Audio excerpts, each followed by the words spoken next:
Hi, this is Dave from Red Shark, and we're at the iZotope booth. And iZotope are famous for being the company that does impossible things with audio.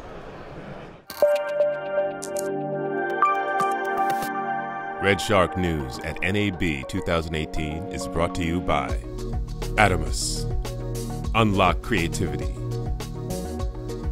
Black Magic Design, amazing solutions for film, post-production, and television. G Technology, the go-to drives for creative professionals. Frame.io, the collaboration platform for video teams. So I'm with Jeff from iZotope. Hi, Jeff. How's it going?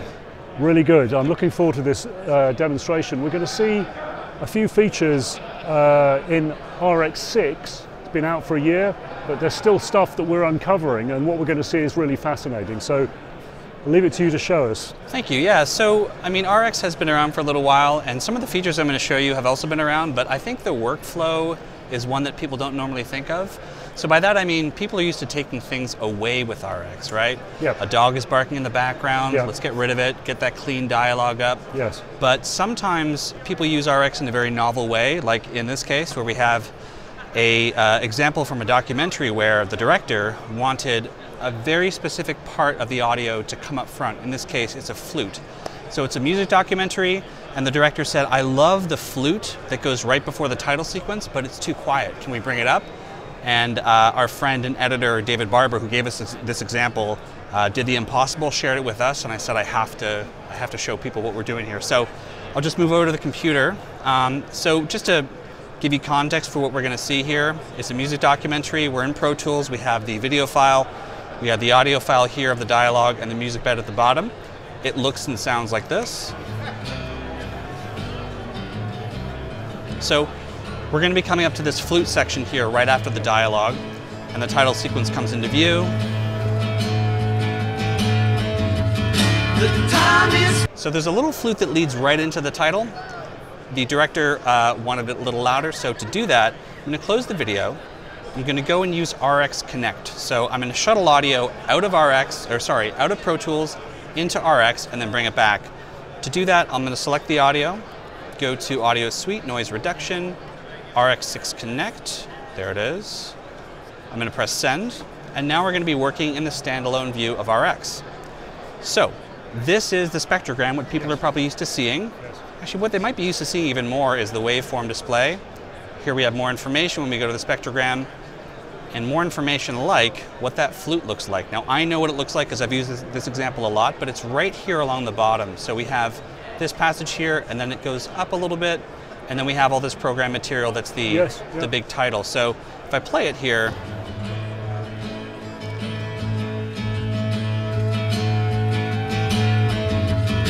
so it's a little faint. Let's bring it up. So to do that, I'm going to use a selection tool down here, the time and frequency selection tool. Now I have to be really careful, go into kind of Zen mode here as I make some selections, because I want to pick that flute out from the rest of the audio events. I'm just going to throw on my headphones to make sure that I'm making the right selection. So I'm just going to go in here. It's over here. So select this passage here. That's the beginning of the flute melody. And you're essentially drawing it's on the spectrum. It's like a photo editor, yes. you know? Yeah, I see something, I either want to get rid of it or enhance it. Yes. I can identify it with the spectrogram, and then I can go ahead, make a selection, and then bring it up, like I'm going to show you in a moment. So it's kind of like painting away audio. In this case, we're going to paint it and enhance it. So I'll hold Shift, and I can make another selection without losing the first one that I made. Hold Shift again, and just keep doing this until I've selected a good chunk of that flute that I'm very happy with. So I don't want to go too much further than that as we get into some kind of muddy material over here. So one of the things that people might not know of is we have two ways to play back audio. We have these two play buttons down here. If I press the first one, we're going to hear everything and my selection, but if I press this one, I'm only going to hear what's inside of my selection. So this is a good way to check your work, to make sure that you are just, isolating what you want to isolate. So here's everything. And here is just the flute, hopefully. So that's just the flute. Now we could stop there, but one of the great things about RX is that we can actually choose the harmonics above that, that fundamental. Yeah. And this is really important to get the whole timbre and character and soul of the instrument. Yes. So I'm going to go over here to the harmonics down there, and I can choose, you know, harmonics above that fundamental. I don't want to go too far. I think I'll stop at 6. And you can see the harmonics coming up there. Exactly. Those are being automatically identified based on our first selection that I did with the time frequency selection tool. I mean, I could go all the way up to 10, but 6 is enough for me. I'll play this back.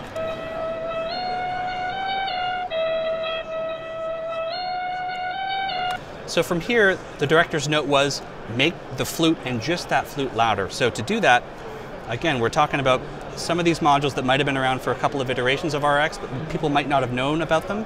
So I'm going to go to the gain module, very simple. I'm going to go over here and turn it up. If I double click, I'll return it to its default of 0. I want to bring it up maybe 10 dBs. And what you've done effectively is you've selected the flute as an object. Exactly. It's I basically I've focused the processing on just that flute. Yes. And if we do it in a very careful way, it takes a little bit of time to draw all that out. We can make sure that we're only getting that flute. So it's like tracing something or drawing something. It's a whole different way of thinking about audio, really. It is. So I'll go here. I'm going to press process, and we're going to watch as this flute and the harmonics above it come up in brightness, because brightness in RX corresponds to amplitude or loudness. So they're going to become a little bit brighter. I'll press process. There. Now they're a little bit more pronounced, both visually and aurally. So when I play this back, there it is. There it is. So to send this back into Pro Tools, we've made our changes. I'll go to the send back button here. And because we're sharing screens, it's not really flipping back, but it would flip back. So I'll flip back to Pro Tools.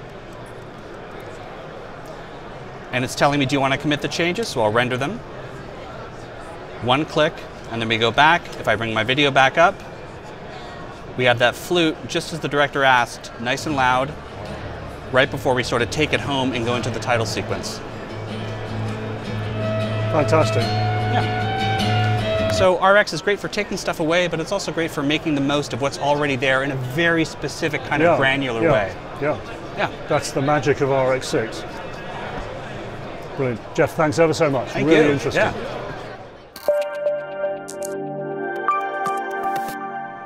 Do you like our NAB coverage? Then make sure to subscribe to our YouTube channel.